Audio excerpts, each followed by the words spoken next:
ஜெய் ஹிந்த். இந்தியாவில் இருக்கிற அனைத்து பேருமே இருக்கிறத வச்சு சாப்பிட்டு சந்தோஷமாக நல்லா இருக்கணும், நேர்மையாக இருக்கணும், அழகாக இருக்கணும், 4 பேர்த்துக்கு நன்மை செய்யணும்னு நான் ஆசைப்படுறேன். வாயில் போட்டதை எடுத்து கொடுக்குறவங்க தான் இந்தியங்க. பசி உள்ளவங்களுக்கு, அது பசியாக இருக்கிறவங்க அதை வாங்கி சாப்பிடுவாங்க. அதுதான் India. India, I love my India.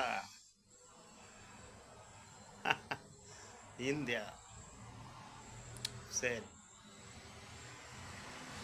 நேற்றுக்கு வரட்டா. காவேரி நதியில் தண்ணி பிச்சை கேட்குறதா வேற வீடியோ கொடுத்துருக்கானுங்க. அந்த ஊர்லேருந்து கர்நாடகாவா ஆந்திராவா என்னன்னு தெரில. பிச்சை ஐயா, நாங்கள் பிச்சை நாங்கள் தமிழ்நாட்டுக்காரங்க பிச்சை எடுக்கிறதாவா இருக்கணும். பிச்சை எடுக்கிறது ஒரு கேவலம் கிடையாது. கேட்டு தானே வாங்குகிறோம்.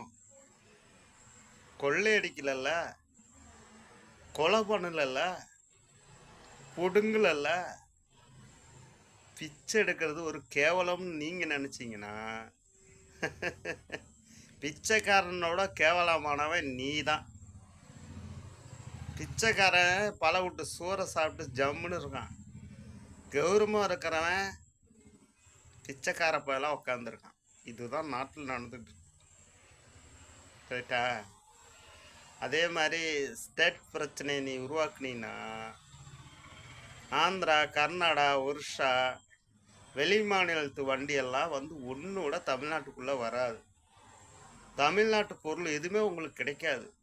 உங்கள் பொருள் இங்கே எதுவுமே சேல்ஸ் ஆகாது. நல்லா மைண்டை சேஞ்ச் பண்ணிக்கோங்க. சும்மா வாய் இருக்குன்னு வடை சுடாதீங்க. பல பிரச்சனை ஆகி போயிடும். நீங்கள் வாய் இருக்குன்னு பேசிடுவீங்க, ஆனால் எத்தனை ஏழைங்க மக்கள் திரும்ப அங்கிட்டும் இங்கிட்டும் அலையும். அதனால லூசுத்தனமாக எந்த பேச்சும் பேசாமல் மூடிக்கிட்ட சும்மா உட்காந்துருங்க. ஆட்சி பண்ணுறவங்க பார்த்துக்குவாங்க. ஓகேயா? வேடிக்கை பார்க்குற நாய் வாயை மூடிக்கிட்டு செவினேன்னு இரு. ஆட்சி நடத்துகிறவங்களுக்கு தெரியும் எதை செய்யணும் எதை செய்யக்கூடாதுன்னு. புரியுதா?